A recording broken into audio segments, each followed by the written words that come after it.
Hey everyone, welcome back to Dames for Games. Correction. Ghouls for Games, because we are doing a Halloween themed showcase. We have some spooky games for you guys, something creepy, a little cozy. We have some amazing spotlights, and we have an incredible special guest that we will be talking to later for our interview. But before we jump into it, I just want to remind everybody to please be kind to each other and be safe out there. I know there's a lot of crazy things happening. You never know what someone could be going through. And I know I usually end the show with that, but I really wanted to start it off with that because we care about our community and we care about everyone out there. So please be safe and just, I don't know, stay positive. Things will get better. But I'm going to step off my soapbox because we have some incredible hosts with us today. And I'm going to throw it to somebody I was super excited to get on, and I'm really thankful that they came on. Not that I'm not thankful for all of our hosts. I love you all. But this person is pretty busy, and I already fangirled her when I met her in real life. So the fact that she even still wants to talk to me is amazing. So Sam, please tell us a little bit about yourself and your costume. And again, thank you for taking time to be with us today. Hey Destiny, thank you for having me back on. I'll take it where I can get it, any attention. Don't worry about me. Thank you very much. So if you're watching, you might know me as Karlach in Baldur's Gate 3, Thomasina in The Excavation of Hobbs Barrow. I also, now that you're talking about co-advocacy, looking after each other, just filmed just over half of It Takes a Village, Series 2, where we interview and throw a spotlight on developers, people who make our games. And it's a nice, happy, cozy chat celebrating the person I'm interviewing. That's wonderful. If you're wondering why the low effort, look, this isn't a background. I'm really here. That my hand can go through. I'm on a Spanish island just off the west coast of Africa. It's very cool. Just in case you're wondering what this is, Happy Home Paradise, the DLC from Animal Crossing New Horizons. If we go into character, it's me. It's my tune. Sam, it's me. This is the haircut I've put on her. This is the little makeup I've done for her. The flick. It's all real. I've spent about 10 minutes with the villagers doing some interior design, and now I deserve a very long rest. I've got my vacation juice. I'm feeling fully in character. I'm going to get that Tom Nook. We all need a little vacation juice. You know what I mean? Like, I don't have any vacation juice, but after this, I will be having some vacation juice. Some very strong vacation juice. Okay. Thank you again, Destiny. Yeah. So, before we get into the rest of the showcase, I know you guys have noticed that we are also joined by another amazing host. I'm very happy that she came on because she was talking about how much of a headache she had before she jumped on. So, I'm going to throw it to Mackenzie and let her tell us a little bit about her costume and herself. Thank you so much, Destiny. I woke up this morning, my head was just killing me. So I don't know what that's about, but happy to be here nonetheless. My name's Mackenzie. Some of you might know me as Nerder She Wrote. I work with indie games, and my costume is, I don't know if you can see through my microphone here, but I am a Crystal Lake camp counselor. If you guys watch Friday the 13th, that is my favorite spooky movie around the season, mostly because it's absolutely not spooky and it's so hilarious, just like the 80s horror. Particularly Friday the 13th 3 in 3D is amazing. Okay. In 3D. Or Friday the 13th Jason Takes Manhattan. I believe it's number 8 in the series. Absolutely amazing. Number 8. Oh yeah, and it goes on beyond there, but that movie in particular is amazing. It's about like 90 minutes not in Manhattan, and like the last 10, he finally gets there. So I highly recommend it. If you guys are looking for a movie this spooky season, please watch Jason. At least he makes it there, you know. Yeah, and that's all we can ask. We're all just trying, even Jason. Even him. I think that's the way to make a movie, though, right? Like, say it's in one place and only spend like 10 minutes there because the cost of filming there was probably crazy. Right. So like, yeah, just have him walk down the street, you know. Oh, and boy, does he. But thank you for having me here. I'm excited to check out these indies today. I mean, we had to have you here. I mean, classic horror movie. I don't watch horror movies, and I can tell you when I was little and any of that stuff came on, I was scared to death and had nightmares for days. So hearing somebody be like, "Yeah, it's not even scary," I was like, "I don't know," because I was mad scared. But I'd like to welcome back someone who is very dear to my heart, who's been on the showcase a couple of times. Even though she's always coming at me about snacks because she does not think ahead and prepare her own. You know what I'm saying? Like, hey, Christine, did you bring the water? I have the water. Okay. Okay. All right. I have the water. Please tell us a little bit about yourself and what you're dressed as. Hi, I'm Christine, resident global dominator in action. Okay. Well, I should make sure I make that clear. I mean, like in entertainment, gaming, hosting, things like that. Okay. Yeah. I was like, yeah, let me make sure I clear that up. But yes, I advocate for content creators. I advocate for mental health. I've been in the industry in the content creation realm for 10 years this year. I am elated to be here again. Every time you're like, "Hey, Christine, come back," I'm like, "Yes." Okay. She hasn't kicked me out yet. Okay. And as far as scary movies go, I did a streamathon where I watched like 7+ horror movies, and I was good, but Smile 2 broke me. Okay. Oh yeah, it was a mess. Okay. We call that the movie that shan't be named in my chat now. We don't, it took a lot of bravery to say it just now. And then that's the last time I'm going to say that name of that movie. But yes, I also, like Destiny, can't do scary movies. I think I've done it, and now it box checked, and now my audience can't ask me for any for the rest of the year. Maybe 2 years. Okay. But for my costume, I am dressed as the mascot on my shirt, which is Sneaker Lovers brand, female gaming Black-owned brand, like a t-shirt company. Well, it's a fashion brand. And when I pulled out the shirt, I was like, "Oh, that's what I'm gonna do." So I tried to do the face. So I apologize, Luby, if I got it wrong, but I tried my best. Okay, I don't do this regular, but I tried. Okay, I tried. You know what? I think you did a good job. I think you did. After seeing the shirt reference, I was like, "Oh my god, that's exactly who she is." Okay, yeah, twins. So, yeah, you did a 10. good job. Like the smile and everything, you did a good job. But I know I didn't tell anybody what my costume was, and that's because, like, in my head, I was like, I'm gonna go as a sun goddess, and then I was like, but my background says evil queen, so I just did a little bit of both. You know what I mean? Like maybe. Like I'm a sun goddess, but I'm also like upset because like, I don't know, the moon's been causing drama. Who knows? We won't get into it. I like that lore. See? There we go. See? There we go. Another game. Somebody don't steal that. We are all going to make the game. And Tiana's going to voice the moon goddess who's causing drama. And it's going to be amazing. Can I just flex ever so slightly?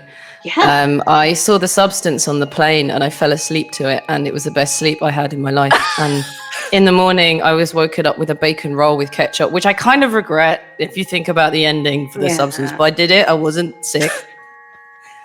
And I really enjoyed the film. I thought the body horror was a great extension of the inner turmoil of the main character. Goodbye. I saw Hellraiser when I was 8. This is me. Oh my god, okay. Oh my god. I Animal Crossing. Animal Crossing. Shut up. After the tagline, Animal Crossing. This is perfect though, because what we have up next, what we're going to be showing you, there's some coziness. You got the little Animal Crossing coziness going on, but you also have some downright horrific things that have come from these amazingly talented creators. So with that being said, also donate to Dames for Games. Okay, now for real. With that being said, let's jump into these developer spotlights and make sure you have the lights on because you're about to be wowed.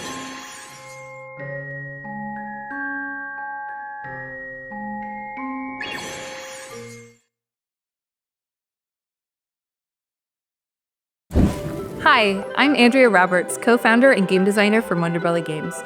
We like to follow our bellies to find the most flavorfully cheeky strategic games, and right now we're cooking up something fresh. Arcane Eats, a roguelike deck builder with a delicious twist. In Arcane Eats, you build a cuisine-themed deck of cards, cook up stacks of magical combos on enchanted cooktops, and serve fantastical meals to hordes of hungry customers. You could build your deck around heavy-hitting hippogriff burgers or a healing menu of elemental curries or the rawest seafood in the realm. But after a tough night of being cursed out by customers, you may find yourself drawn to experiment with some of the more dangerous flavors. Sample strange ingredients like spicy black abyss pepper or the haunted bacon of the damned. Use those ghosts to your advantage and cook up some undying soul food. Hire up a rowdy crew of kitchen staff to help you shake off the stress of running a restaurant and keep your combos flowing. You may even be tempted to open the forbidden Gastronomicon and see what kind of molecular mutations you might dream up. Every run is a new restaurant, and all of these are appetizing strategies. I wanted to make this game because I'm a big foodie, and I've always felt like there's a type of cooking experience that I want to play but hasn't been explored much in games. Following a recipe is great, but the kind of cooking I love most happens when you improvise with the ingredients you have at hand and experiment to find new taste combos. Cooking like that is exciting and risky, and it's a lot like a roguelike deck builder. In Arcane Eats, I want you to figure out how to bring together the best flavors for your playstyle. No recipes required. Thanks for watching, and thank you so much to Dames for Games for all that you do. If Arcane Eats sounds like something you'd like to sink your teeth into, please wishlist now on Steam. And if you'd like a taste test, join our newsletter and our Discord for an invite to our upcoming demo.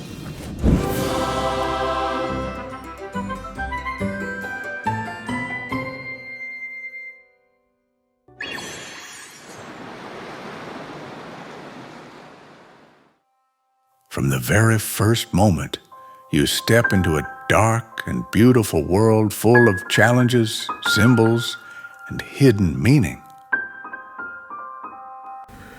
Hello everyone, welcome to Ayasa Shadows of Silence, a journey into a world where mystery, horror, and puzzles intertwine in an incredible way. Picture yourself exploring 6 distinct worlds: faith, hope, love, greed, indifference, and betrayal, each with its own wonders and challenges. In this game, you'll embark on a quest to restore balance to a troubled world. Inspired by the imaginative works of artists like Tim Burton, Robert Zemeckis, René Laloux, and many more, our game blends dark fantasy with simple elegance, transforming every level into a vibrant story waiting to be uncovered. Prepare for gameplay that's both challenging and rewarding. Utilize special abilities such as time management, invisibility, and energy control to solve intricate puzzles and outsmart lurking dangers. Discover hidden paths using a light and strategically navigate shadows to overcome obstacles in your path. Ayasa Shadows of Silence is more than just a game. It's an emotional adventure. As you explore, you'll uncover secrets, meet unforgettable characters, and think deeply about big ideas. Your choices will shape the story, revealing surprises and new journeys at every turn. In the world where every shadow hides a secret waiting to be uncovered and every light illuminates a new path forward, the fate of Ayasa rests in your hands, where each decision leads to new discoveries and adventures. The soundtrack is deeply inspired by Armenian composer Komitas. His music balances darkness and light, the exact tension our world lives in. The score carries every emotion and makes the atmosphere breathe. From lighting to music, every level's atmosphere and narrative turned gameplay into storytelling. So you don't just watch the story, you play it. Thank you so much for watching. We hope it resonates. Your feedback keeps us connected to everyone who believes in Ayasa, Shadows of Silence. Thank you to the Dames for Games October Showcase Festival for featuring our game. We're honored to share this journey with you.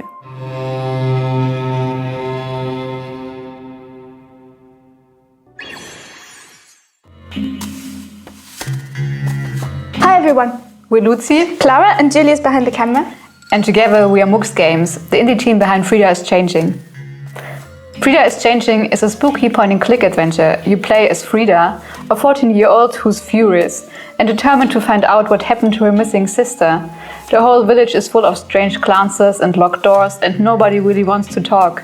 So you'll be sneaking into conversations, digging through puzzles and piecing together the messy past that everyone hopes will stay buried. And all the while, time is running out. The next full moon is getting closer. This game is very personal to me. Creating the story and Frida as a character feels powerful because I can finally create the female lead I've always wanted. A girl who is allowed to be angry, even though society often discourages women from showing anger or voicing their opinions.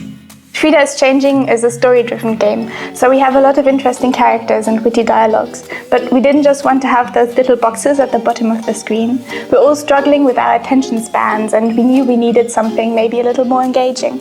So dialogue fills the whole screen, comic book style. Characters shift their poses, speech bubbles change shape and size with emotion, and little emoticons pop up when things get heated. When you choose what to say, you don't just click a button, you press and hold big animated arrows shaped like emotions.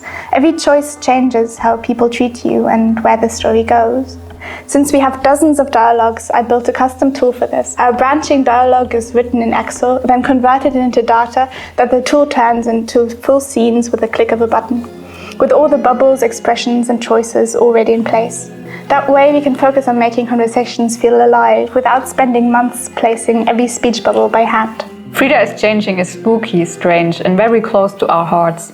As women making games, it means a lot to us to bring these kinds of stories to Steam. If you love mysteries, monsters, and maybe a little righteous rage, please wishlist Frida is Changing. It really helps us out.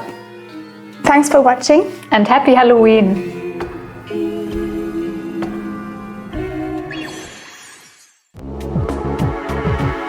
Hi everyone, my name is Xinyi Huang. I'm a costume designer, illustrator, and theater director from Shanghai. I'm also the primary illustrator and character designer for Psyche and Fuse. Psyche and Fuse is a brand new RPG horror adventure game which follows in the footsteps of classics like Ip, Yumeniki, and The Crooked Man. You play as a wanderer tasked with uniting worlds and their past selves in an interdimensional adventure into the deepest depths of the mind. Explore unique worlds filled with threats, puzzles, and horror, and unravel the mystery behind 2.5 gods at war. My role in the team primarily consists of designing all of our wonderful characters, drawing cutscene graphics, and creating the little map sprites which fill up our world. I'm passionate about creating characters that don't stick to traditional gender norms. I like focusing on clear shapes and strong personalities, rather than adding lots of detail. I'm also very interested in developing my own visual style, and I enjoy challenging trends, so that my work feels more honest and personal. I also work closely alongside fellow Dame Rolling, our environment illustrator, to help create the creepy and uncanny worlds in our game. Rolling and I are both newcomers to the games industry, as our professional backgrounds lie predominantly in theater. As a result, the project has had many first times and has been a real learning experience for the team and I. Don't forget to wishlist and follow to stay up to date, as we'll soon be announcing our official release date. Thank you to the Danes for Games team for having us, and enjoy the rest of the show.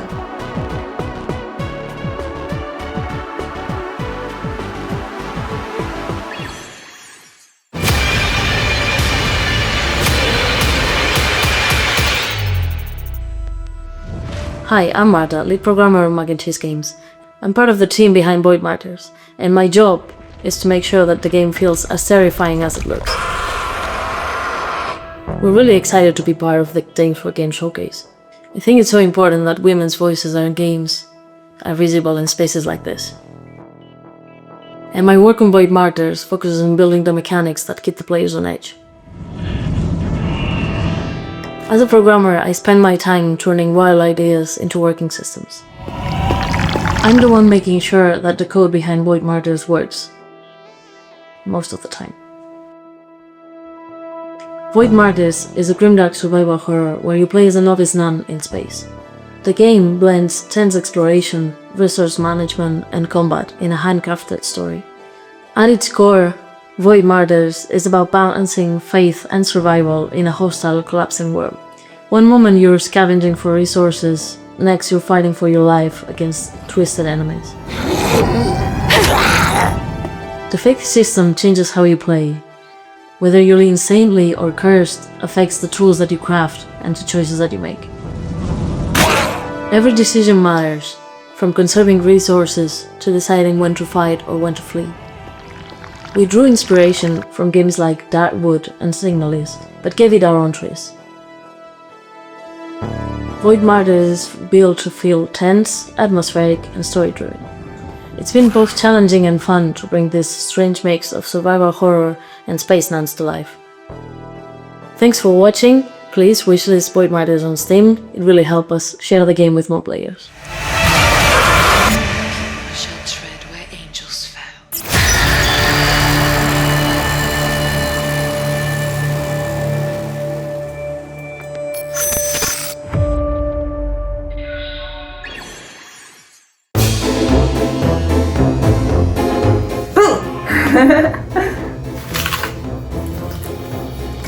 Hi everyone, my name is Lara, I'm from Lunabeat, and I'm one of the developers of You Can't Scare Me. You Can't Scare Me is a really unique multiplayer VR game where you're split into two teams, the Haunters and the Haunted.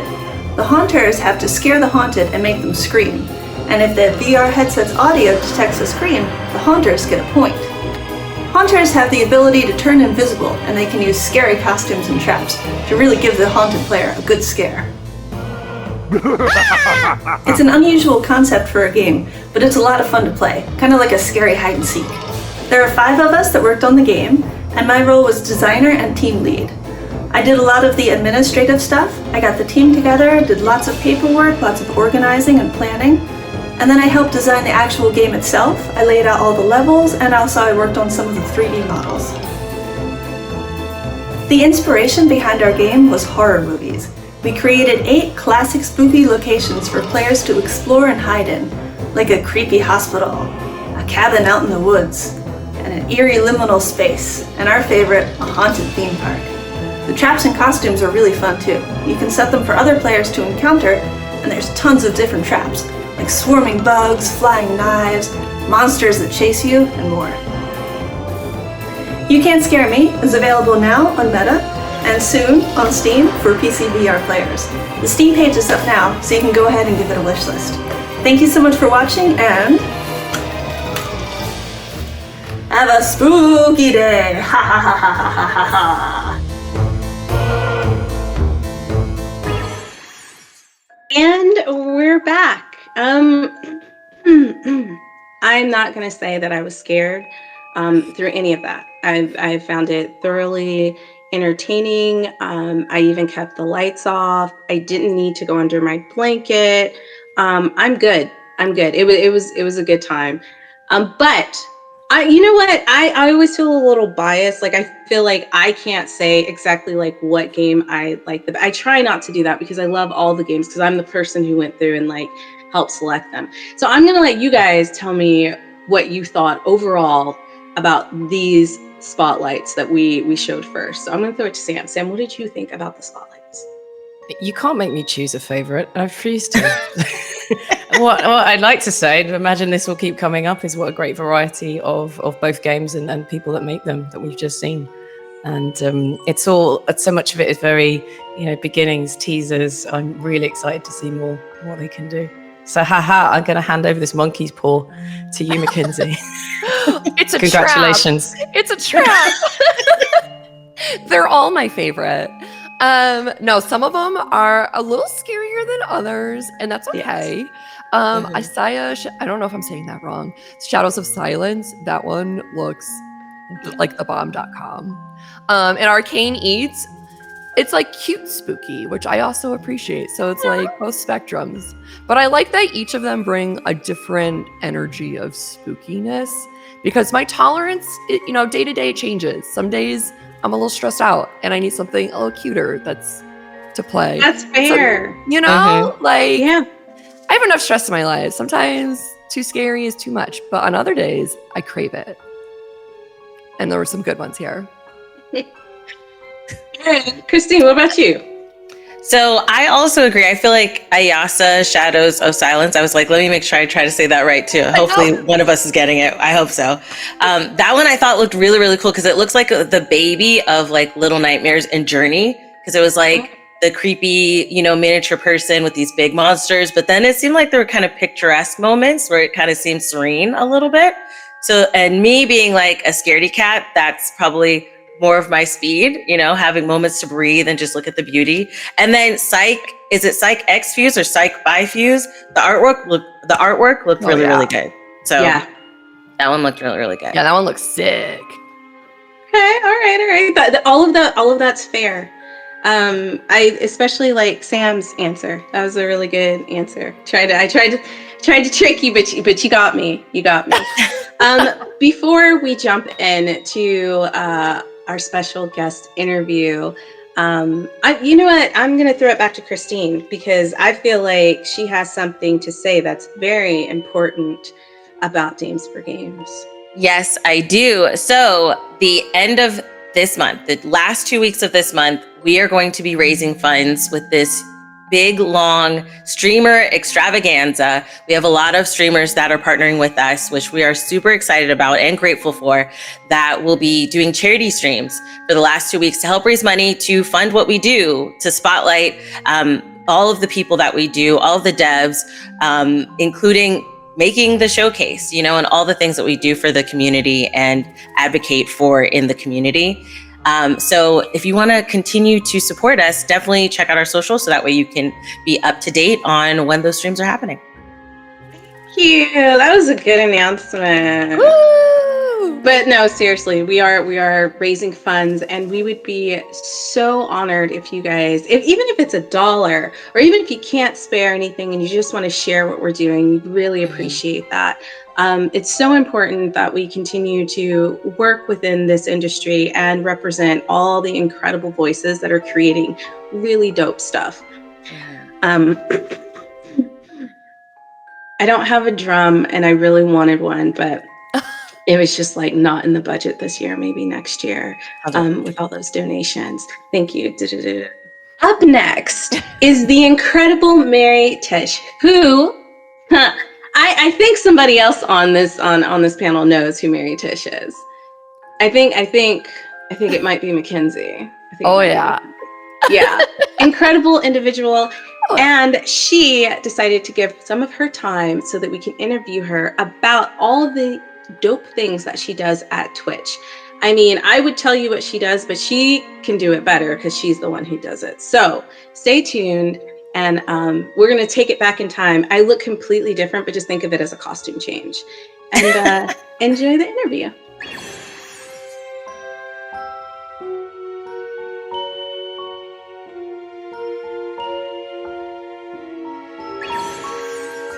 Hey everyone, welcome to our special guest interview. I'm super excited to be introducing Mary Kish, who's done a lot in the industry. And you may not know what she's done, but we're going to jump into it because she's kind of like, I don't know, your fairy godmother who's making magic happen behind the scenes.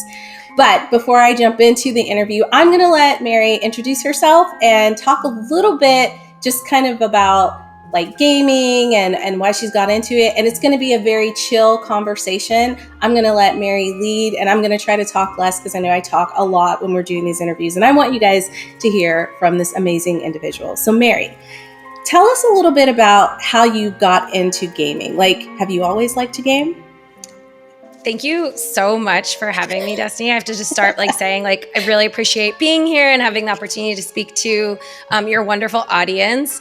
I have been a gamer my entire life, and I've been in the games industry for over a decade now, which is really incredible to say out loud. But I started humbly with my Sega Genesis, playing Aladdin.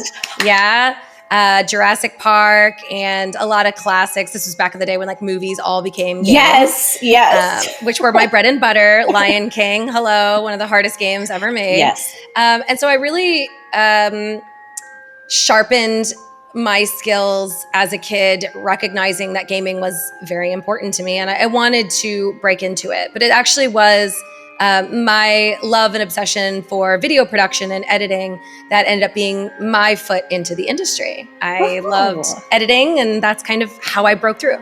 No, that's really interesting, because I think a lot of people, when they think about being in the game industry, their mind immediately goes to, I need to make a game. Yes. And so the reason why we try to have different individuals and industry professionals to interview is to show that there are different ways that you can break into gaming. It doesn't necessarily be like, I have to develop a game. And I love that you took something that you love to do and you were able to get into an industry that you also loved.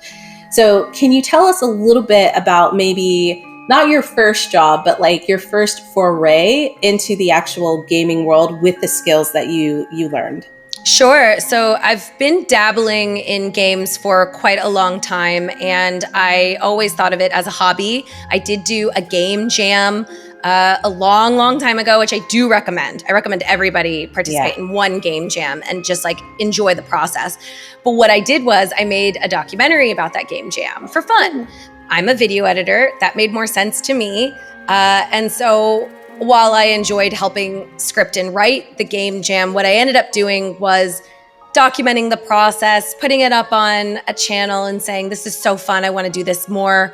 And I made a humble indie game marketing company called Indie Vidi, where I basically said, listen, if you guys want, I'll help you make your first video game trailer for free, because I'm trying to cut my teeth. I'm trying to learn what I'm doing here. And I used these little pieces as stepping stones to build my name in the industry and showcase that I really wanted to help. I wanted to be involved. That also gave me my first look into what marketing, PR, community management would look like.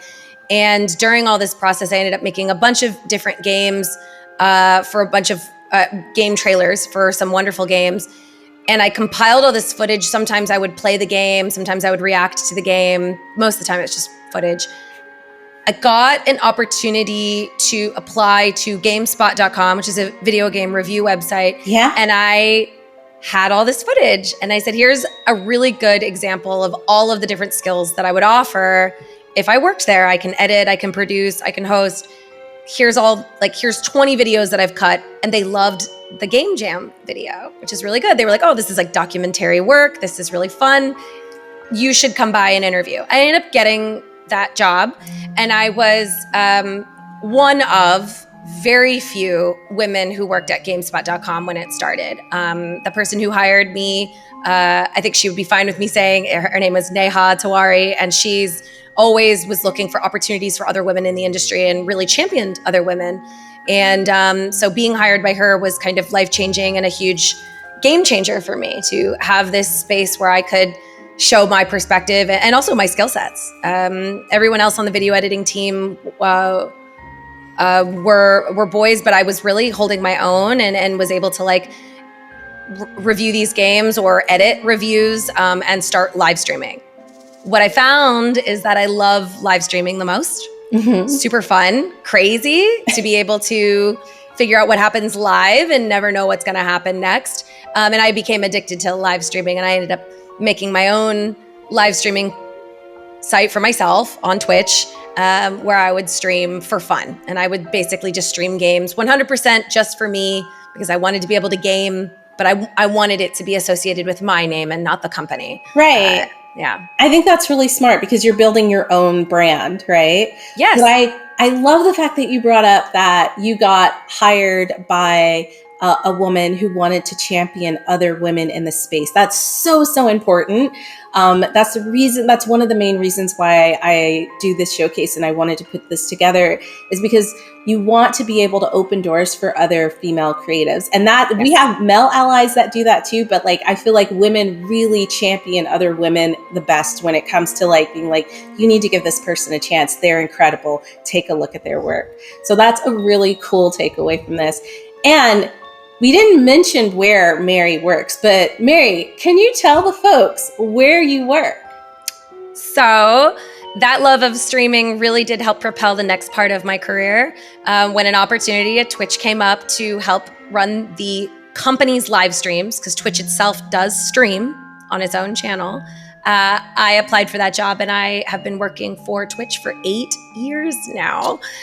My job has changed significantly since when I started 8 years ago. Back then, I was a video producer and showrunner for all of our live productions, E3, TwitchCon, you name it, which was really inspiring to me. But I met another amazing woman by the name of Erin, Aurelian, as she goes by online. And she was head of community, and she loved making community programs that would support people, all sorts of people. And she inspired me to change teams and work for her. And I had 3 amazing years with Erin. I adore her. She actually ended up going to Riot, and she runs all of their community at Riot now. She's such a champion. Love that. And yeah, I mean, like, hello. And she kind of set me up for success. When she left, I ended up filling her giant shoes, which are impossible to fill, by the way. But I've done my best, and now I am head of community at Twitch, which oversees many, many programs. So you may have seen some of this stuff at Twitch. Maybe you've interacted with it, maybe you've seen it, but I get to oversee so many incredible programs that support so many incredible streamers, and I still operate our production wing too. Powerhouse. Yeah. I said, tack it on. I said, I want more job. She said, I can handle it. I'm a boss. Yeah. I mean, this is like a bit of like an overused meme at this point, but I did girl boss too hard. And now I have like 6 different jobs, but I do love what I do. And so I don't mind. I am, again, thrilled to be surrounded by hardworking, talented people who want to watch other streamers grow and the game industry grow. Twitch is more than gaming. Like, it has a lot of different types of content. I do think that is important to state. You can see anything on Twitch. And I always try and preface that. But in 2024, viewers watched 15.6 billion hours of gaming content. Oh. So like, that's a lot. Obviously the space to watch gaming. And gaming companies know that. That's why prolific companies have Twitch channels where they stream their own games or have marketing campaigns where they encourage influencers to stream their games. And that's why a lot of the review industry is moving towards streamers or influencer culture. So we're very ingrained into the gaming community. But you can also see food content. You can also see IRL or just chatting. VTubers are exploding right now. There's just a whole world on Twitch. But gaming is, what I always say is, it's our bread and butter. It's just kind of like ingrained into our DNA. We couldn't do it without that. And although I've been working there 8 years, I did start streaming on Twitch when it was originally Justin.tv, which is like ages ago. For people who don't know the lore, Justin was an actual person and founder of Twitch that was like essentially streaming his life. It was an IRL stream of his house, his bedroom. And eventually what they recognized was that this was a service. This was a platform for other people, to anyone, to be able to stream what they wanted to stream. And so it was rebranded to Twitch. And in the last 8 years that I've been there, it has really expanded to finding your people, finding your community, and hopefully either having a fulfilling hobby that you get to share with other people, or potentially, and often, a career opportunity for people who want to be able to make money sharing their passions with others online. I love that. I love the fact that I don't think a long time ago, I'm not going to age myself. I mean, I have multiple times, but I don't think Twitch was such a phenomenon when it happened. And it's still growing. Like, it's crazy. And there are people who love games so much that they have like a regular 9 to 5, and they're like, no, but I got to get online tonight and I have to stream for about 4 hours. And it's not even that I have to. It's that like, I love playing games. I'm going to play them anyway. So why not stream and build a community? We have been so lucky to have streamers from Twitch come on and like help us raise funds, co-stream our showcases. And it's just been such kind of like a lovely and magical experience to see how dedicated all of these individuals are to their own communities and how their communities are dedicated to them. I would say publishers, if you're a publisher and you're out there listening, you need to have your own Twitch channel. You need to like work with these developers and build these communities, because I feel like that's what Twitch is. It is like this amalgamation of all these amazing communities of people who love. If you're looking for your tribe, stream, because you'll find it. And it doesn't matter what you stream. There's a lot of people out there who are like, oh, all I play is Stardew, or like, I don't play really interesting games. I will be up at like 3 a.m. in the morning because I can't sleep. And if people are watching other people eat food, people will watch you play whatever you want to play. It's true. On a game. Or if you just want to do art or whatever, like just like you were saying, going back, it doesn't have to be a game. It could be sketching. It could be drawing. It could be just talking. The amount of people I see on just chatting where people are just sitting there. Like, I think the other day I was looking on Twitch and it was Kai Sent, and he usually has like the biggest amount of people watching him, and it was just chatting. Kai is incredible. Yeah. But he was just like on a couch on his phone. Yeah. But on the side, all these people who love watching him, they're all a part of this huge community. They're still talking. It's still a place for people to meet, even if he's not directly interacting all the time. And I think that's really, really cool, because I don't know of any other place that really has done it as well as Twitch has. Our community is prolific. It is iconic. It is irreplaceable. We have like invented terminology. You will hear kids say, hey, chat, as they're hanging out with their friends. That is just kind of coined phrases from us being so ingrained in culture, not just gaming, but just in youth culture now. Kai, as you had mentioned earlier, coined the phrase Riz. Yeah. And this is like something that we hear people say all the time, but Kai said it. Like, he was the original inventor of these phrases that we're hearing people say. So it is really prolific and kind of just throughout. It's just ingrained in so many spaces now. We have 105 million average monthly visitors. And so when you're catering to a space of that magnitude, something that you said that's like really important to me is, how do you find your tribe? How do you find the people that you identify with? It doesn't always have to actually be the streamer. It could be the chat in that streamer's channel. Or maybe somebody in that chat DMs you and is like, oh my God, you actually should check out this club or this opportunity. And so a huge portion of my job has now become, how do I help like-minded people find their tribe? And I've spent the last 6 years, I think, really focusing on that. I do that in like 3 major ways right now, which is location. I'm a gamer and I'm in Atlanta, Georgia, and I want to find other gamers in Atlanta, Georgia. So we made a meetup program where you can find other gamers in your city and you can actually meet with them at events that are sanctioned by Twitch. Cool. And you have to log in through your username. So if you behave badly, we can take action on your channel. So which is cool. That's fair. So that's 1. 2, identity, which are the most important to me personally, and the ones that I think have been the most important just in the span of my career to see the value of it. So we've established guilds for Black creators, women, Latin and Hispanic. And we just recently launched our LGBTQIA plus. Congratulations on all this. I remember talking a little bit about that and like how amazing. I've had some conversations with some of the people from the guilds, but like it is, the love they have for each other is very, very strong. And it's so strong. It's wonderful how like they defend each other, how they're there for each other, because the world is a crazy place. And I think it's okay to have spaces where you find like-minded people, and like it's just those spaces for women or just those spaces for because like they walk through life and experience different things, and like they want to find other people who can share those experiences, and that's very important to have those safe spaces. So I love that you've been able to create these guilds. I'm sorry I cut you off. I know no, it's fine. The third one was interest. So clubs, or we both love charity, and then we like find each other through that, right? Or we're both like obsessed with Elden Ring. So that's the third one.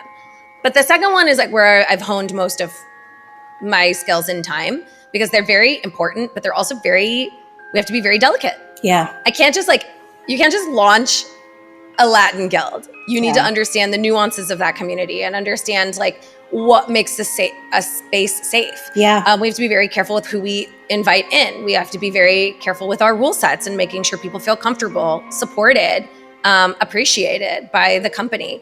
And I think a lot of that work is done by our guild leads. So a big shout out to the leaders who help make these guilds what it is.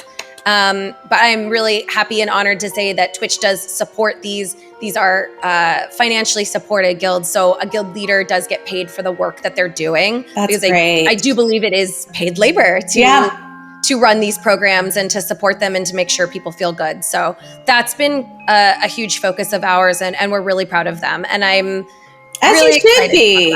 As you should be. It's awesome.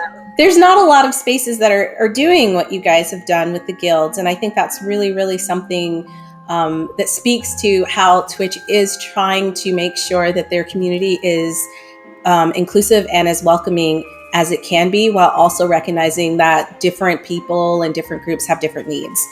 So kudos to you for that. I love that you guys got that off the ground, and it's still growing. I always hear such amazing things about it.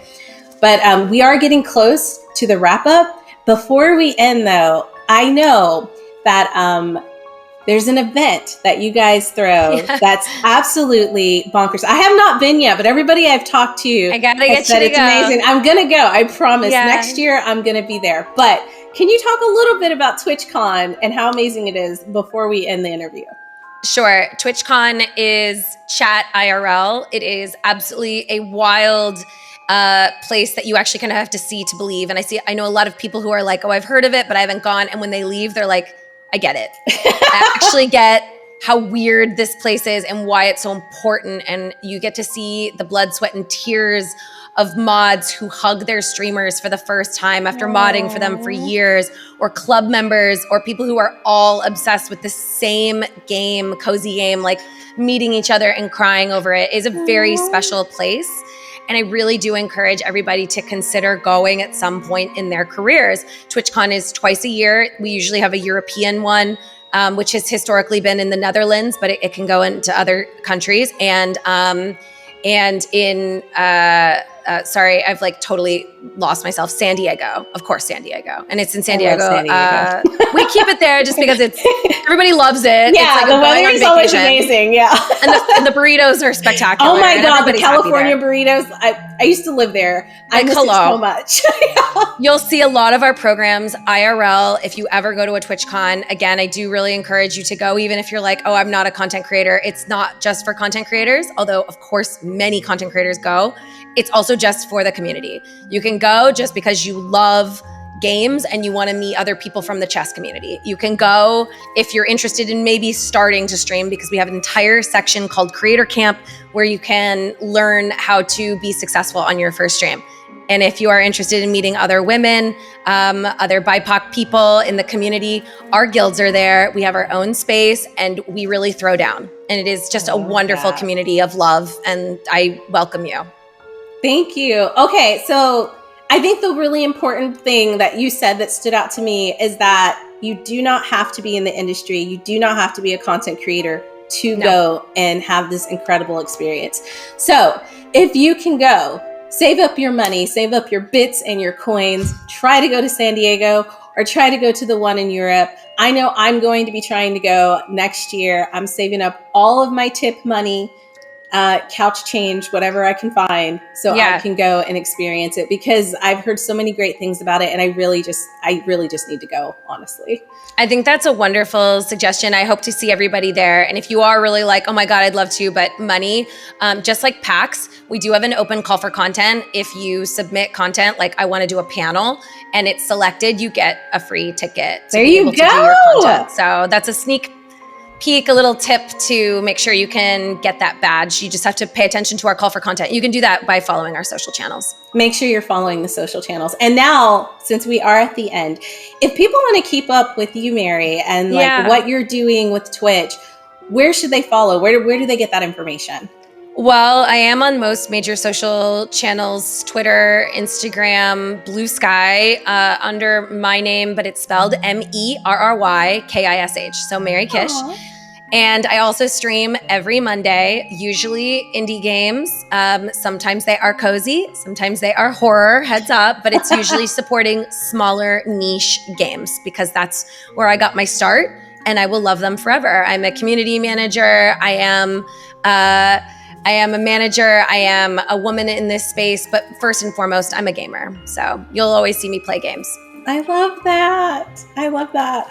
Okay. Mary, thank you so much. It's been such a wonderful conversation and an honor to talk to you, especially because like I've been in the industry probably as long as you have, and I love that we're like probably around the same age. Again, I'm not going to date us, but when you were like Lion King and Aladdin, I was like, yeah, no, I remember that. It says a lot. We all know what that means.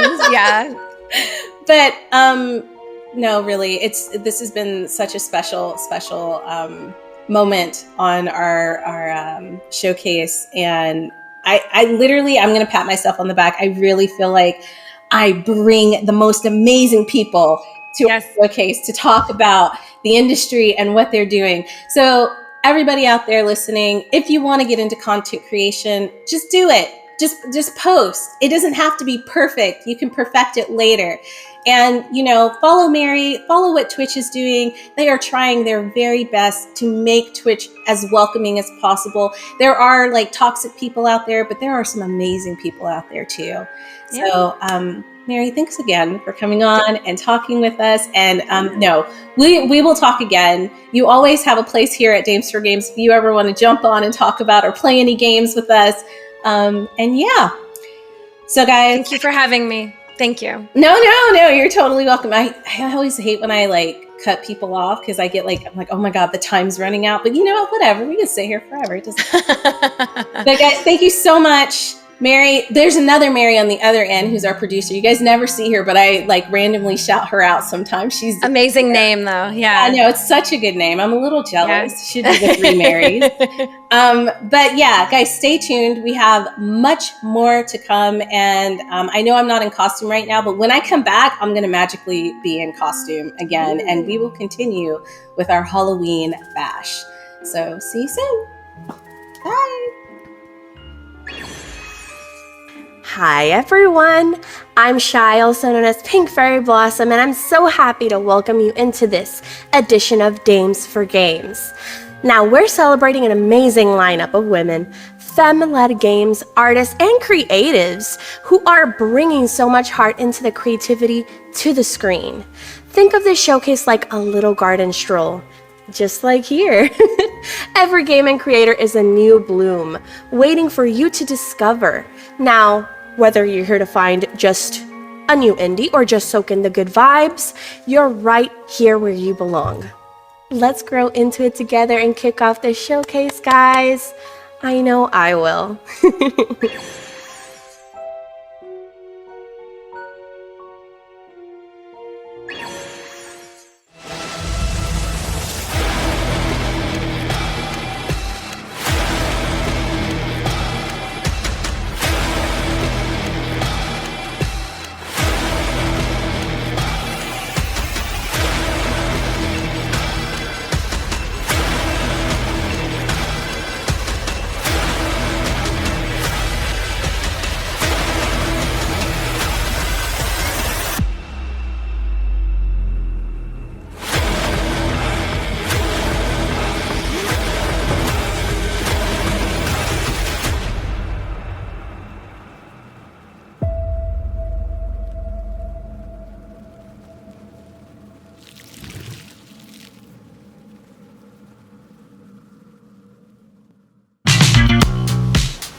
I guess I've found the entrance to the next level. Good, then you know where to go. However, I wouldn't go up there without the proper equipment. You better look around thoroughly down here before we continue our conversation.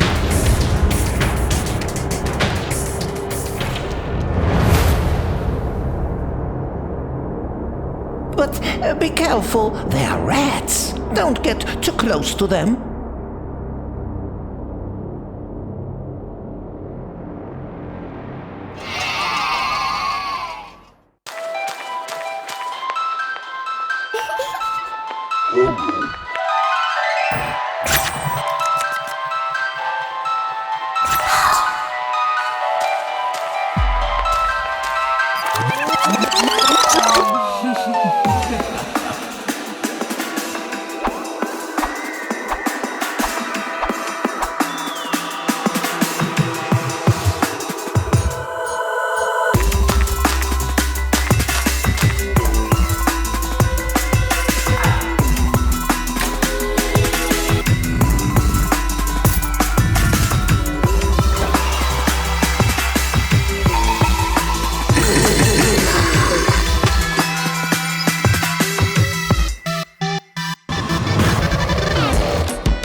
Open your eyes, Skylar. The sun is rising, and the crown calls.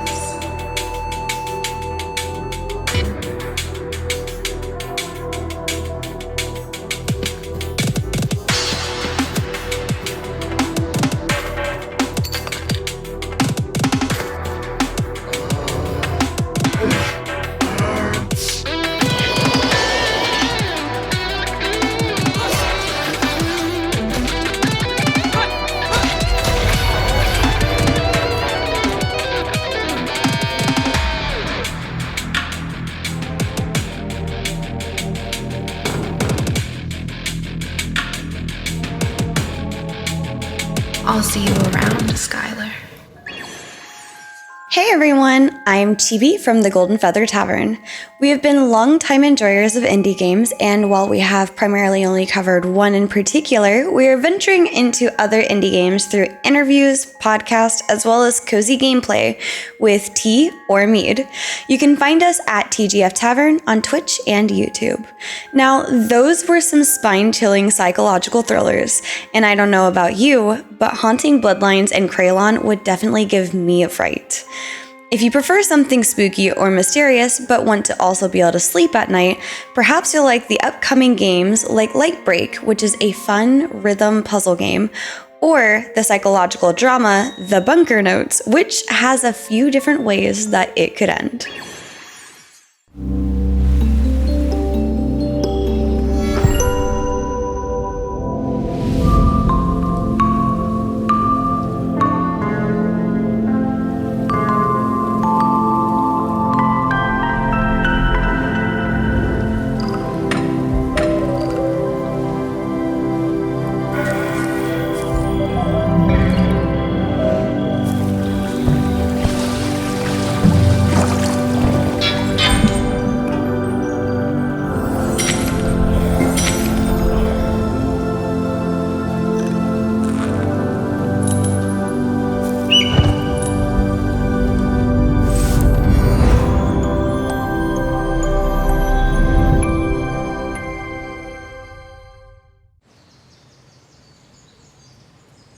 Fight!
Hi everyone, I'm Fangirl Review, and I'm so excited to be part of this spooky edition of the Dames for Games Showcase. It is filled with women and femme-led games, artists, developers, and so much more. And I don't know about you, but I've really enjoyed all the trailers so far. I am a cozy horror streamer, and what I've enjoyed is that each game has had its own unique style to this approach of horror, mystery, cozy. Listen, cozy and mystery and horror goes together. Trust me, okay? You've seen it, all right? So please stay tuned. We have so much more for our next up developer spotlight. Hello, everyone. Welcome back. We just finished up the interview with Mary Kish, and listen, I got told that I flubbed and I said Mary Tish, and I'm gonna tell you why I said that. I was looking at a box of tissues when I was saying her name because I was so scared that I like cried a little bit, and I didn't want y'all to see that. But it is Mary Kish, and Mary, I'm so sorry. You can't blame me. You can blame the box of tissues and all the scary games that we just saw in that trailer montage. But all right. I just want to say that interviewing Mary was incredible. Finding out all of the work that she does behind the scenes by leading the community there is so dope. And learning kind of like the history of the guilds and how they put those together, because you have like the Black Creators Guild, you have the LGBTQ, I think it's called Pride, right? Just Pride Guild.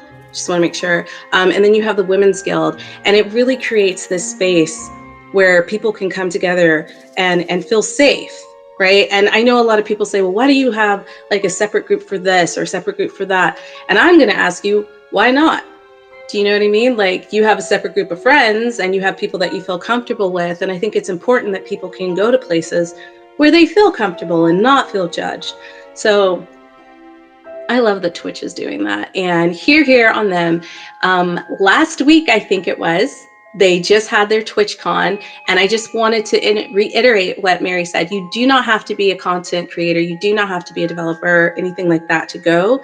Like, you can be anybody and just go to TwitchCon and have a good time. And like, I think that's cool because I don't consider myself a content creator, but I'd love to go hang out with content creators at TwitchCon. So next year, D4G is going to try to be there.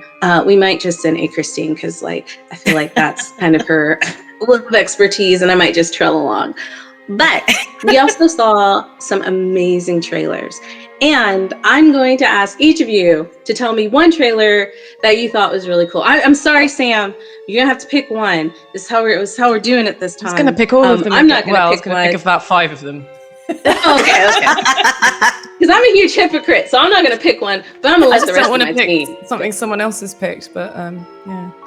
I mean, that just means we're doubling down on how amazing it was. So. The pressure of going first. Well, yeah, hopefully, like, I feel a little ignorant about 1998 because it seems that it's based on some sort of real world event, although we're not getting very much in the trailer.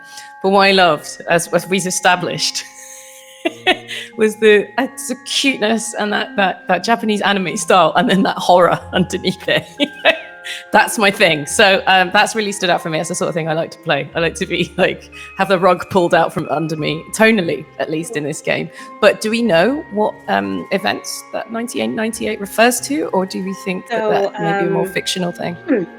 This is the perfect time to say, and I'm going to let A Christine elaborate on this later, but there's a Steam event. And if you want to know more about the game, you should go wishlist it on Steam and read all the information on the Steam page, and then you'll know for sure. That's not to like throw Sam under the bus. Sam, you and I could talk about it later. Oh no, But I was for- expecting everyone to go, "You idiot! Didn't you know?" No, No, I was hoping to learn too. I was hoping to learn too. I was like, oh, okay. It makes me want to learn Destiny more doesn't about the get game.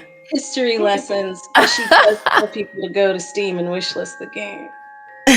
Yeah, I think that's fair. That's We can have 2 tabs open. There we go. Hey, Mackenzie, it's your turn. What game did you like? All of them. I love them all. They're perfect. They are actually all really cool. And each one's super unique. It's amazing that people can create from the same genre so many different iterations of it. But one that stood out to me was the Dropouts. I'm such a sucker for like those like kid stories that are set in like a weird Stranger Things type setting, like the bicycle kids with their backpacks. And then this one is Choices Matter, which is I'm also a sucker for because it's so much replayability, I imagine. So that one, I'm like, gimme. Okay, I'm like terrible at those because if I make a wrong choice, I have anxiety through the rest of the game. So that's how I played Baldur's Gate. Just letting you know, I saved a million. I was going to say, like, how did you get through that game? How many save game files do you have? I thought, like, super random, guys. I know we're going to go long on this, but I thought that my goal was to save Carl. Like, I was playing with 2 other people. Okay, they spent hours with me playing this game. And I did something in the game, and I thought I wasn't going to be able to save Karlak, and I was like, I'm done playing. And they were like, are you serious? Because it was my save. They're like, are you serious? I was like, if we can't figure out how to save her, we're not playing the game. So shut it then down. they all started researching. Yeah, they all started researching, and we did figure out how to save you. Because listen, the game just would not have been finished. You're welcome. I appreciate you that. deserve it. That's why she's here today, because you Right. That is why she is here. I owe you a Yeah. lot, Destiny. We don't talk about this publicly normally, but but yeah, Mackenzie, I'm like you, a bit of nostalgia. It reminds me of Life is Strange as well. Yeah, that 80s nostalgia. I'll shut up now. Thank you. Christine, which one stood out to you? Okay, so I took notes, okay? Because there was like a few, all right? So Kraylon, hopefully I'm saying that right, or Kralon, and Haunted Bloodlines, terrifying. They both look terrifying, okay? Terrifying, super scary. Dropouts, I do like, because I do agree, like the Life is Strange type of vibe. That's instantly what I felt. Like that and Firewatch, I think those are, seemed like kind of, like that type of vibe. And I like the teenage perspective, you know. Me too. And then plus we have locks on locks, okay? All right, the main character had locks and then one of the side characters had locks. I was like, yes, I am here for it. And representation. Yes. So Roots of Fury was, cute Souls-like, which I thought was super cute. Kind of like the pixelated, not pixelated, but like the CG computer graphic, little character killing these these bugs to protect her lawn, I think was what she was doing, which I thought was super cute. Bunker Notes, scary visual novel. Thank God it's coming out next year because it looks terrifying. And then the Tollkeeper story, like Sam was saying, it seems like it's really sad, but I was like, is this like real life? Like what happened? What's going on? Yeah. I honestly think anything based on real life events can be super scary. Like even more scary sometimes than like a movie like Aliens, right? So I'm really glad that I picked all of these games to be in this showcase. Everybody enjoyed it. Just kidding. It wasn't just me. We have a team of people who picked the games, but I think we got a really good selection of games and we try to keep it, what's the word? We try to have like a nice, like, variety scale of 1 to 10 when it comes. Variety. That's the word. Variety of games. So, we're not done yet. And before we go, Christine has a message she wants to tell you guys before we jump into the next segment of Spotlights. Go ahead, Christine. Thanks, Des. Outside of not getting me snacks again, I would like to remind you that D4G, Dames for Games, is having a Steam event where you can see all of the lovely games that are all the variety of games that we have in the showcase. You can learn more about them. You can wish list. Some of them are out already, so you can start playing right now. So definitely check it out on Steam. Thank you. Wish lists are important. They let Steam know that this game is something that the people are looking forward to playing. And then when you wish list, we're hoping that those wish lists convert into sales. And if you love games, I would implore you to explore as many indie games as possible. It's not just AA and AAA. They are coming out with some major hitters this year. And the last few years, honestly. But that's enough of you guys hearing to me babble on. Let's hear some other people babble on as we roll into the next segment of Developer Spotlights.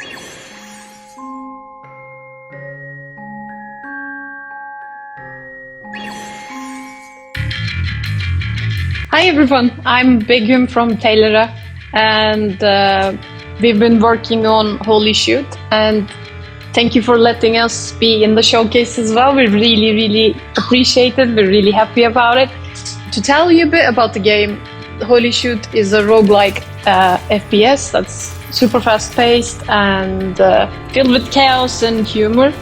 We had a bunch of fun while working on it. We do hope that you'll have as much fun as we did while playing as well. It took us about 2 years to get the game to its stage that it is right now. And we have 3 women, including me, working in the company on key positions. I am the game designer for Holy Shoot and the product manager. I've been also working on level design and environments as well. The 2 wonderful women that we have in the studio are Betul, our concept artist and art lead, and Sude, who is doing all our animations by hand. We didn't use iKey animations in Unreal Engine yet, so she's kind of doing them all in Maya and then exporting them into Unreal Engine. To tell you a bit more about Holy Shoot, we're all huge fans of a couple of games, and we wanted to bring them together and make something unique and make something absurdly fun. We have a bunch of voice lines. We have this annoying but helpful fairy that you have to kind of put up with because she's helping you at the same time as she's roasting you. We also have like a procedural but room-based procedural level system. So yeah, thank you so much for selecting our game. Hope you like it. Take care. Bye.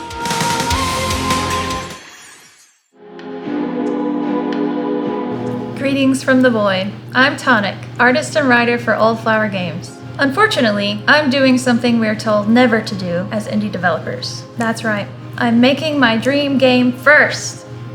Our dream game is called Emblem's Sunless Vow, and it's a roguelite visual novel with quick turn-based combat. In the world of emblems, your soul is your weapon, and this guy is your guide. You'll follow 3 lost adventurers as they attempt to escape the void using tiny maps, ancient demons, and the power of friendship, if they can stop arguing first. Our studio is made up of 2 people with a single dream: to create fun and heartfelt games filled with the things we cherish. We try hard to blend our niche passions with gameplay that still makes sense and looks attractive, but we're very interested in creating things that haven't been created before.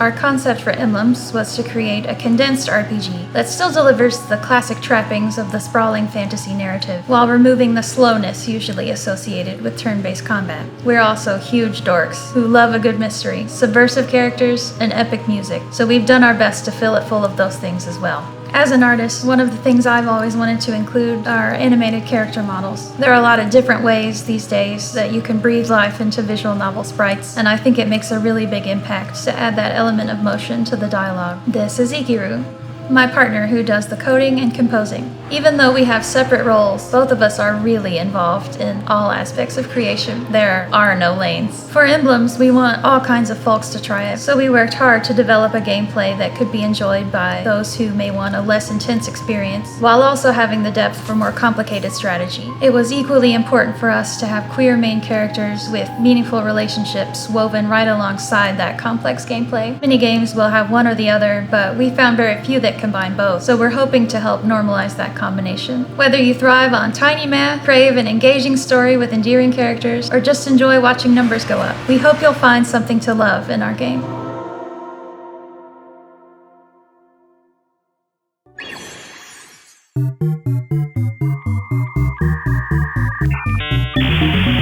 Hi, Qualia dev, and I am Intellica's #1 employee. Qualia is an interactive fiction game inspired by sad robots, Infocom, corporate dystopia, cats, and what it means to be human. There are 6 endings, over 20,000 words, over 300 possible unique playthroughs, and the weight of extreme existential dread. Not to mention, I created a 30-page employee manual in my DLC and made a 5-part ARG that still has not been solved. Intellica is the sort of dystopian tech company that has set up this exam. So 2 participants are going to be looking at a question and answering it, and you have to decide if their answers are either artificial or human. It was really, really important to me as I was writing these questions that none of the answers were right or wrong. It is all 100%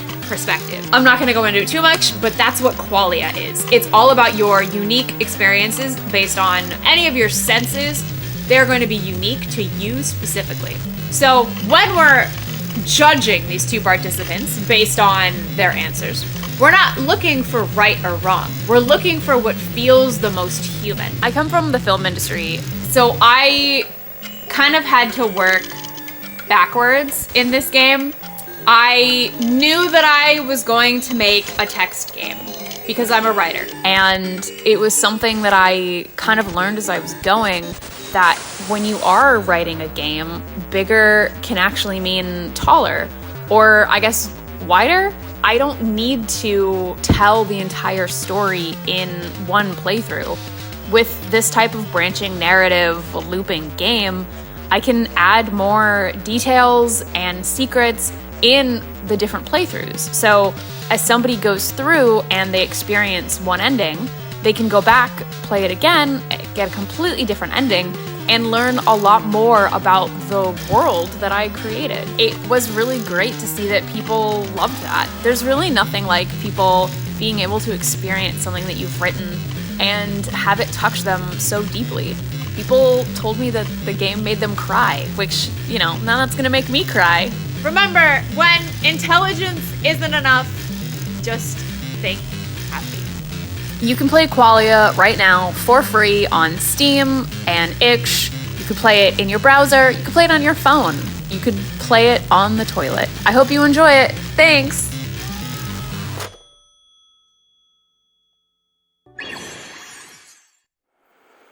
Hello, my name is eerie, and I am the lead developer and art director of the game Heavy Morning. Hi, my name is Sarah, and I'm the game supervisor and marketing director of A Heavy Morning. So, A Heavy Morning is a short game about a girl battling with her own mind. Your goal is simple: get out of bed and get to work in time. However, you will encounter different struggles that will make simple tasks feel heavier and more challenging than usual, all being a reflection of the main character's delicate mental health. Heavy Morning began as a small challenge that grew from my master's diploma and eventually became a true passion project of mine that I've been working on for the past couple of years. I have always been fascinated by the space where art, storytelling, and audience agency overlap, and by how giving someone the power to interact with a story can transform the whole experience that they have. Turning this concept into a video game with the interaction element felt like the perfect way to break down the barrier between art and its audience. The game is 100% hand-drawn and traditionally animated, with an unconventional art style that imitates paintbrush textures and dull colors that, depending on the choices you make in the game, the colors will turn brighter or darker. Our goal with the game was to create something that could be fun and visually pleasing, yet also serious in a way, heartfelt and deeply personal.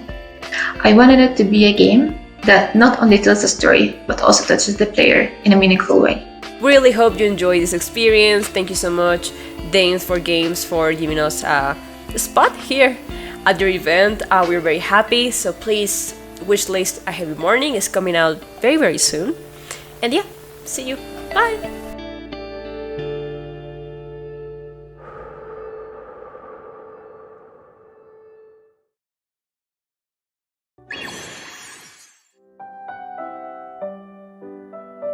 Hi, my name is Christine with Letterlost, and I have a secret to tell you. Oh, where is my mind? I'm Liv. I'm over at the main branch.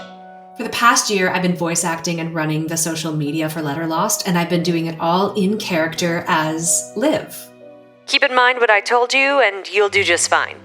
I may be talking to you today as Christine, but in most promotional material, you'll hear my voice as Liv. She apparently works over at the main branch and is your primary guide to your new permanent job at the post office. She's your benevolent boss and always wants the best for you, right? And if it ever gets to be too much, just remember, it was your choices that led you here. We've had fun integrating Liv into the promotional materials, planting seeds of doubt about her trustworthiness, making you question her motives. Liv seems to want to bring new employees into the island of Carnum, and frankly, isn't that what marketing is too? It's been a match made in heaven. Ultimately, it's up to you to decide what your opinion of Liv is as you play the game, but don't be surprised if she starts to form an opinion about you as well. Hi, I'm Bailey Wagner, the 2D artist and one of the writers putting faces to the names of the people of Carnum Isle. Carnum is an ever-dismal place haunted by dark clouds and somber histories, and we wanted to make sure that was reflected in the art style. We decided to lean into a mishmash of the 1930s to 50s aesthetics, since those eras have a dystopic, saccharine feeling we could exploit. Before I draw a character, I have to write the character, which is most often informed by what Carnum itself needs. Doesn't every sad, rainy island need a jaded detective, an obnoxiously cheery mayor, and a kelpie lurking in the depths? We really want Carnum to feel like a living, breathing place of surprises at every turn. That lends itself to a diverse cast of colorful NPCs whose fates are shaped by your decisions. So at the end of the day, it's your choices that led you here.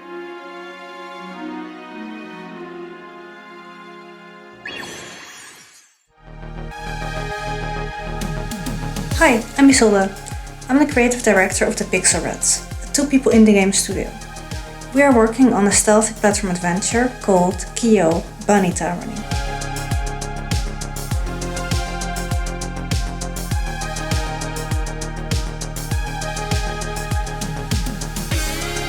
Kyo is a side-scrolling mix of platforming, stealth, adventure, puzzles, shooting, and cat petting, set in a neon-lit pixel world that is controlled by awfully evil rabbits. The game is a satire about modern society and surprises you with constantly changing gameplay, pole dancing foxes, and an overdose of style, attitude, and humor. Before this project, I had no experience with game creation or pixel art, but I taught myself pixel art using Sprite and pictures of Tokyo. My partner is an experienced developer, and he created our own game engine from scratch. I use our level editor to make the levels and the cities. All our assets are 2D, but we wanted our pixel art to jump out of the screen as if it's 3D, and shadows that affect the gameplay. So we created a sculpting tool to generate normal maps and other data needed for dynamic lighting.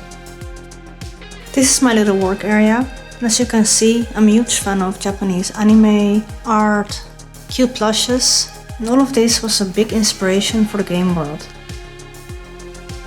Side note, when I'm not working on Kyo, I'm usually pole dancing because that's my other favorite hobby. I had a lot of fun making the cats and the foxes do moves on the pole that I could only dream about doing myself. What I love most about making games is thinking about how people will feel when they're playing it. In making Kyo, I try to make it a journey for people where they never expect what's coming. You can try it for yourself.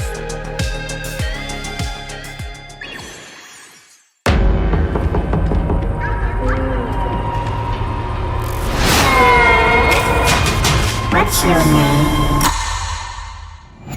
Hi, I'm Emily, co-founder and main developer of Noctiluca Studio. We're a two-person team and we released Remnant Records early last year. Remnant Records is a co-op horror investigation game. You've probably heard that one before. Here, you'll have to uncover what happened to the inhabitants of various haunted places. Their story is not a simple backdrop. You'll have to piece it back together correctly in order to free them, even if it's against their own wishes.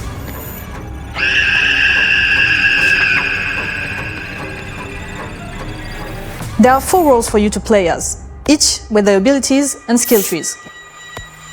The crafty cartomancer can use cards to trap or trick the ghost. The ingenious electrician has a varied toolset to light her path, whatever the conditions. The medium has a deep connection to the dead. And the bodyguard is, well, a problem solver.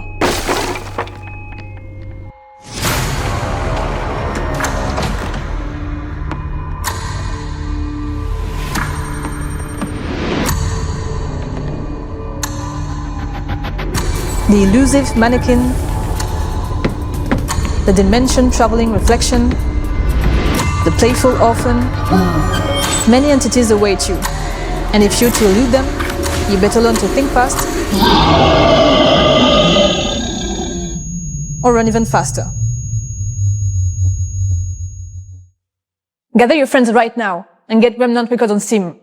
Thank you!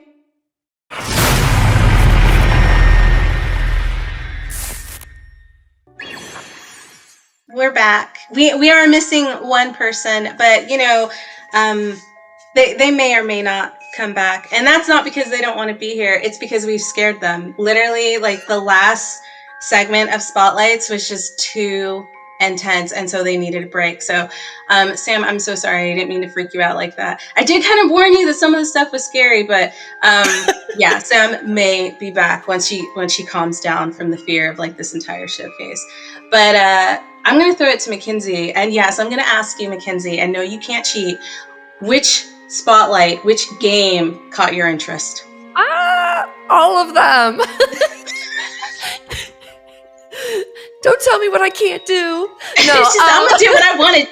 I'll do what I want. No, I love Letter Lost. Might be a little biased because I'm working with the team, but it's kind of like a Paper Please meets Inscription, and it plays off as like a totally normal post office employee, but very quickly you will realize there is much more going on. And then if I could pick a second one, Remnant Records looked really, really good too, and really spooky. Plus it's multiplayer. So that one is like, let's get the gang together. Let's go. Let's all scream together. I love me a good multiplayer game. Love yes. it. Hi, Christine. What about you? Me, this I'm going to do the opposite. The other ones I picked one. This one, I'm going to say all of them. I love the dev spotlights, because I love when we get insight and they talk about it, because I love watching like interviews and stuff like that, and people talk about the projects they're working on and what inspires them about it and what they love, what they hope people will receive from it. So I will say all of them. I really love those. But before we move into the next thing, okay, actually going into the next thing, guys, we're doing this shimmy. Hold on, we're doing this shimmy because I talk too much, and I need to know like when we need to stop, and so everybody's shimmying to let me know that I need to wrap it up. Okay, Christine, I'm sorry. Okay. I'd like to introduce our next guest host, which is Krista from Wings, who will be introducing our Star Player segment, which I'm really, really excited about. Okay. Yes, our Star Player segment is focused on all the... What am I telling you? I'm going to let Krista tell you. Krista's really good at telling you what the Star Player segment is about. So stay tuned, and yeah, we're going to throw it to Krista. See you guys in a bit. Hello everyone, I'm Krista, also known as It's Lunaloo on the internet. I've been working in the video games industry for a while, doing a handful of different fun things. Right now I'm a freelance community manager for a bunch of really cool games, and I also work for Wings, an incredible organization who invests in amazing games made by women and gender marginalized developers. But enough about me. Wow, we've been treated to so many amazing game trailers, and also the talent of all of these developers. Truly inspiring. But now, it's time for the stars of the show. Our next segment celebrates the amazing individuals and organizations who make the video game space shine. Let's take a look at some star players.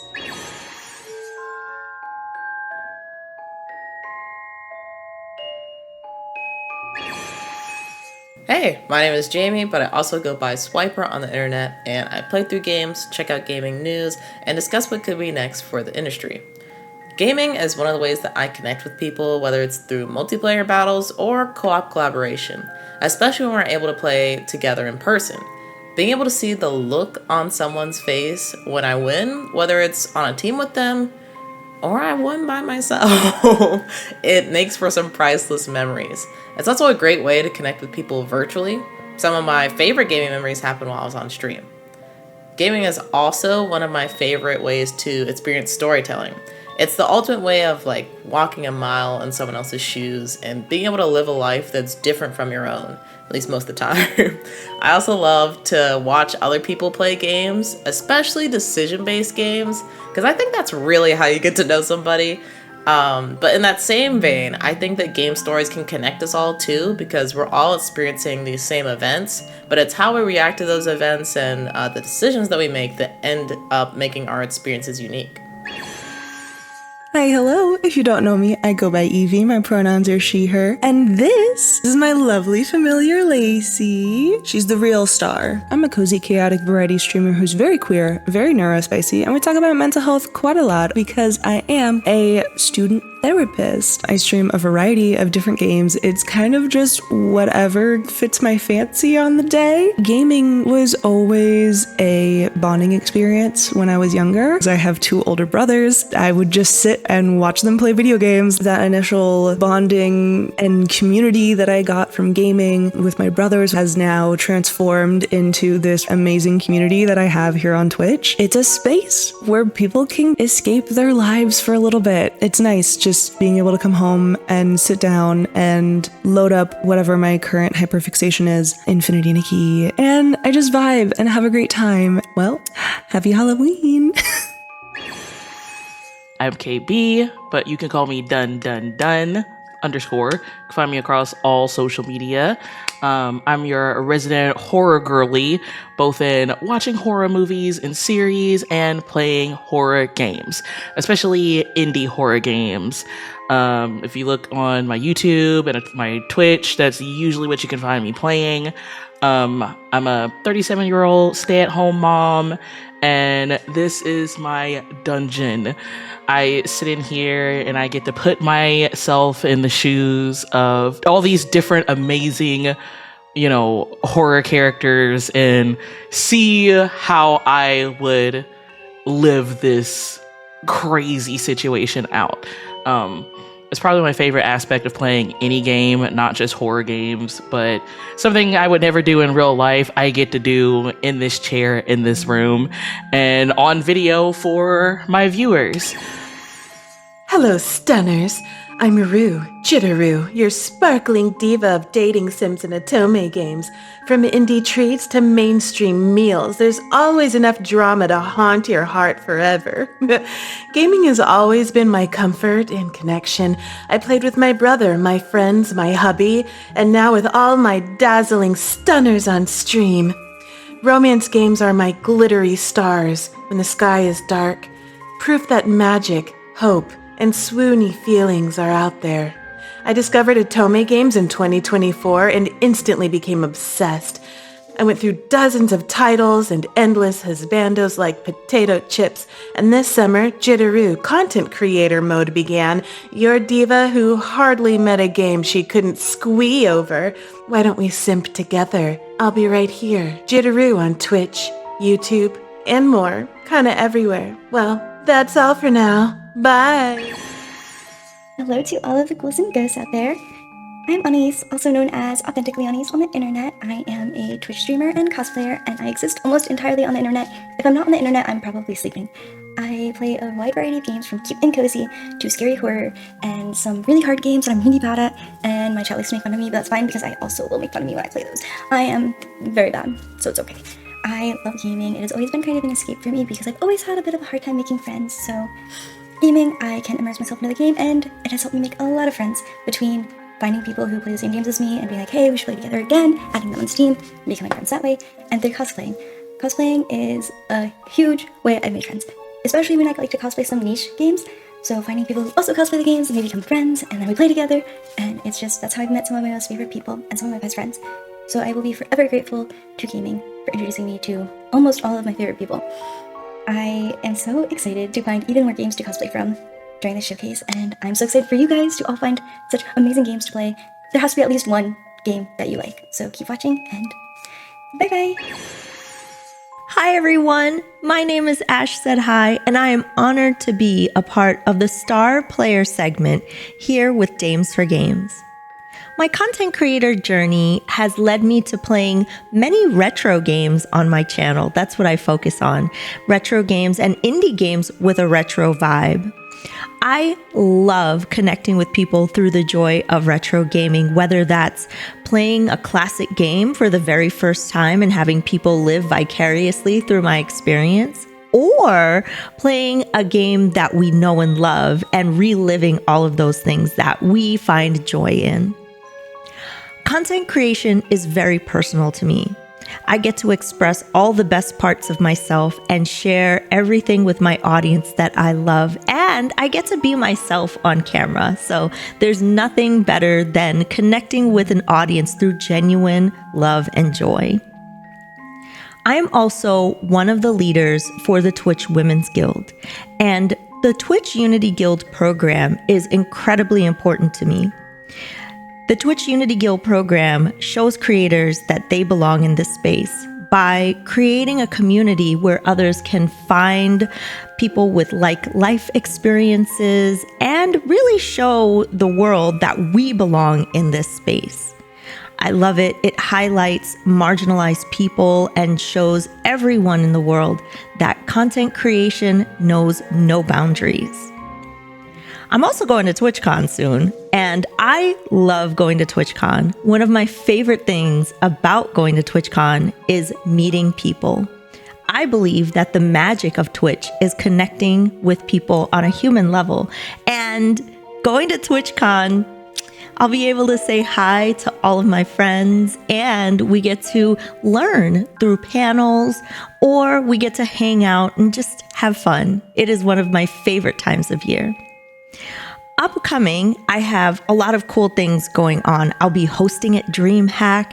I'll be doing a charity stream with Starlight Children's Foundation and many other awesome things. I've been big into building and doing puzzles and playing all kinds of cool retro games. So hopefully I can see you all soon on my Twitch channel or somewhere online or maybe at a convention. So until then, don't forget to tell your friends Ash said hi. Bye-bye. Guys, we're back. And I just want to say thank you to everyone who has tuned in for our Dames for Games, just kidding, Ghouls for Games showcase. I want to thank Mackenzie. I want to thank Sam. She would be here, but Tom Nook, you know, he's you know Tom Nook. You know Tom Nook. We know Tom. She went back to the island and she's working up some stuff. But really appreciated Sam being here with us today. And I want to thank Christine. But before I let everybody roll out and like tell you what they're doing and where you can find them, I also want to take some time to thank our broadcast partners. You guys are incredible. Thank you so much. With your help, we're able to reach larger communities and we're able to showcase these amazing developers. I also want to thank our sponsors. Thank you so much for your help with your donations, with the funds that you provide. I keep seeing people walk behind you and it's like so quickly, Mackenzie, it's like a horror movie. It's kind of scary. It's part of my spooky background, you know. No, I love that. I love that because I'm like, it's happened a few times. I'm like, I hope she knows that they're there. You know, as long as we're not wearing Jason's mask, I think I'm okay. No, you're good. You're good. I saw a dog, and anytime there's a pet, you're probably safe. But oddly enough, his name is Indy. Oh, part. But I got thrown off because there's stuff happening in the background. But yeah, just a huge thank you to our community as well, and to the D4G team for everything that they do to help keep things going. It is volunteer based, and we are again letting you guys know that we're raising funds. So if you've been watching the showcase and you've seen a QR code pop up, that was a way to donate. But if you didn't catch that, lucky for you, the show's still going to be up, so you can rewind and go find that QR code and go donate. But yep, it's the end. I'm hungry. I know Mary's hungry. She keeps telling me to wrap it up. But before we wrap it up, I'm going to throw it to Mackenzie. So Mackenzie can tell us where we can find her and all the goodies that she's gotten into. Yeah, you can find me on all socials and on Discord under the name Nerder She Wrote. Not murder, Nerder.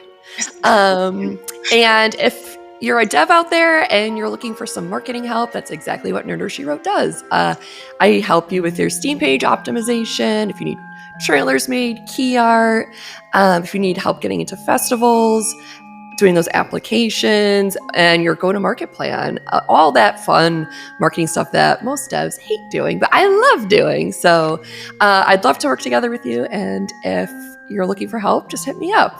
Nerder, she wrote. Hit her up. That's She's really a jack of all cool. trades. Neat. Yeah, she's a jack of all Yeah. trades. All right, Christine, tell everybody about your world domination plans and where they can find you if they want to join your crew. To join, you can follow me at iChristine. That's AYCHRISTENE. My family's different, okay? Don't come for me. But yes, you can check out my gaming channel, iChristine Games, for lovely streams. Just did a 104-hour streamathon, so you can catch all of that on the gaming channel. I stream on every platform, so any platform that exists. No, I take that back. So YouTube, Twitch, Instagram, and TikTok, you can check me out there.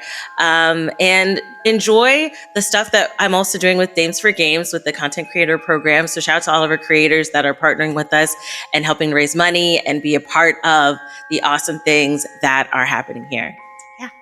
Heck yeah. All right, guys, and that's it. You can turn the lights on, go watch some cartoons, but make sure you go check out the Steam event. Go wishlist some games. I mean, we had a variety here. There's a little something for everybody. And stay tuned for our next showcase. We will be coming back in March. We have some amazing plans. We're going to celebrate Women's Month in style with a few other people. So big thank you again to our community. And as I said at the beginning, make sure you're safe out there. Things are going crazy right now. You don't have to go outside and touch grass. You can stay inside and play video games if you want. I'm totally on par with that. But yeah, that's it.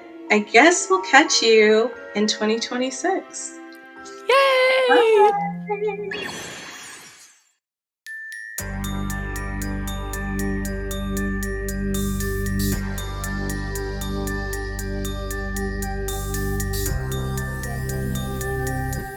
Are you happy?